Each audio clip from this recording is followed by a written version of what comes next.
शांताकारं भुजगशयनं पद्मनाभं सुरेशं विश्वाधारं गगनसदृशं मेघवर्णशुभांगं लक्ष्मीकान्तं कमलनयनं योगिभिर्ध्यानगम्यं वन्दे विष्णुं भवभयहरं सर्वलोकैकनाथं। ओम श्री विष्णुवे नमः। नमस्कार दोस्तों, आप सभी का हमारे YouTube चैनल पर स्वागत है। चातुर्य मास का आखिरी महीना होता है कार्तिक मास का। इस महीने में भगवान श्री हरि जल में वास करते हैं। इस पूरे महीने ही भगवान विष्णु की विशेष पूजा अर्चना करने के साथ ही कुछ विशेष कार्य भी ऐसे करते हैं जो कार्तिक मास में ही किए जाते हैं। पूरे ही कार्तिक महीने में भगवान विष्णु की विशेष पूजा अर्चना के साथ ही भगवान विष्णु के अन्य अवतारों की पूजा भी की जाती है। कार्तिक मास भगवान विष्णु को बहुत ही प्रिय है।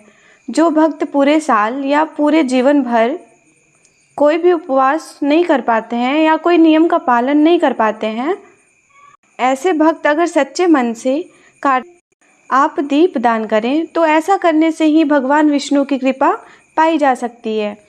कार्तिक महीने में भगवान विष्णु के साथ तुलसी जी की भी पूजा की जाती है। तो जिन भी भक्तों के घर तुलसी जी का पौधा ना हो तो कार्तिक मास के पहले दिन से या उससे पहले ही आप अपने घर में तुलसी जी का पौधा लगाकर पूरे महीने, यदि आपका पौधा लाकर पूरे महीने यदि आप आसपास नदी में या पवित्र वृक्षों के नीचे दीपदान नहीं भी कर पाते हैं तो केवल सुबह और शाम नियम से तुलसी जी के पौधे में भी अगर आप दीपदान कर लेते हैं तो उससे भी आप लोगों को कार्तिक मास में किए गए व्रत व उपवास का पुण्य फल प्राप्त हो जाता है। इसके अलावा कार्तिक महीने में गंगा जी में स्नान करना चाहिए। अगर गंगा जी में तीर्थों में जाके अगर आप स्नान नहीं कर पाते हैं तो स्नान करने वाले पानी में गंगा जल मिला लीजिए और उस पानी से स्नान कर लीजिए। उससे भी पुण्य फल की प्राप्ति होती है। स्नान, दीपदान, यज्ञदान, हवन दान ये आदि करने से हर प्रकार के कष्टों में मुक्ति मिल जाती है। इस पूरे महीने में कुछ विशेष त्यौहार भी आते हैं, जैसे धनतेरस, दिवाली, छठ पूजा, कार्तिक पूर्णिमा जैसे बहुत पर्व होते हैं। कार्तिक पूर्णिमा के दिन ही कार्तिक मास की समाप्ति हो जाती है। आज की इस वीडियो के माध्यम से जानेंगे कार्तिक मास 2022 में कब से शुरुआत हो रही है इसकी, और कार्तिक स्नान प्रारंभ कब होगा और समाप्त कब होगा। कार्तिक मास में दीपदान आप कब और कहाँ करें। सूर्य देव को जल कैसे अर्पित करना चाहिए। सूर्य देव को जल देने का सबसे उत्तम समय क्या है, ये सब इस वीडियो के माध्यम से अभी आप जानेंगे। तो बने रहिए वीडियो में। साथ ही आप जानेंगे कार्तिक मास में कुछ ज़रूरी नियम और बहुत ही आसान पूजा विधि के बारे में।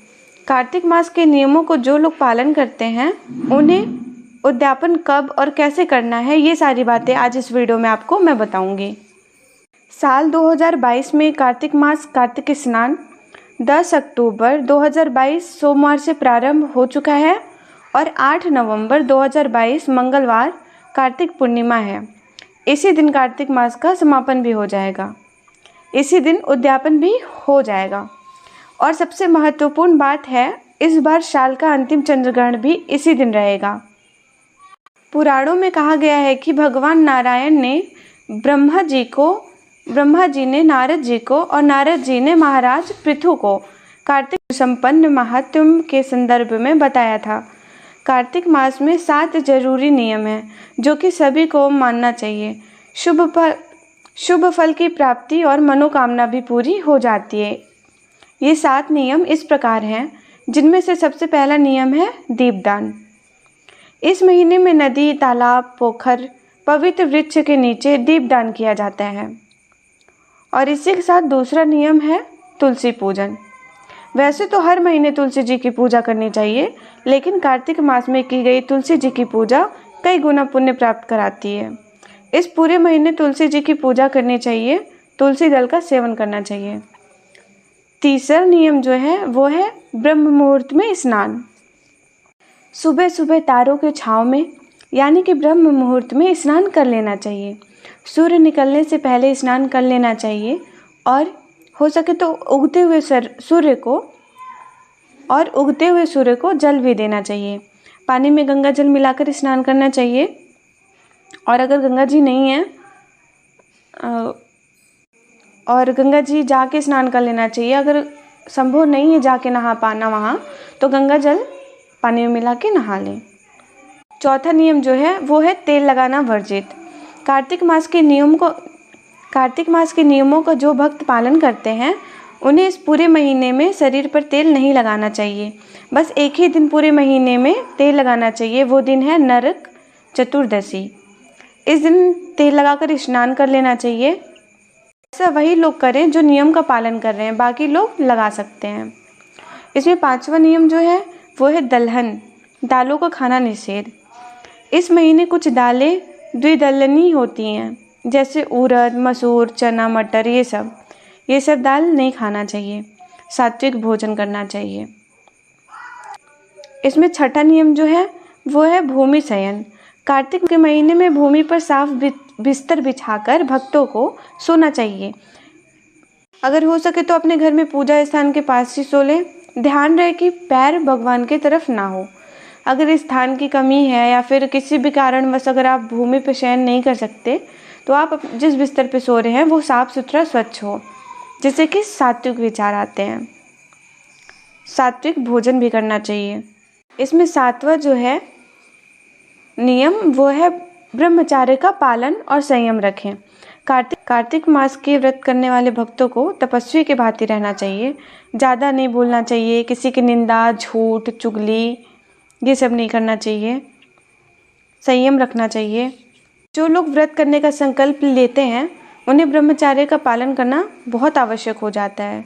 ऐसा नहीं करने पर दाम्पत्य जीवन में कलेश, पति पत्नी के बीच लड़ाई होने लगता है, या संतान से जुड़ी समस्याएं, धन की तंगी, आर्थिक तंगी, इस प्रकार की समस्याएं होने लगती हैं।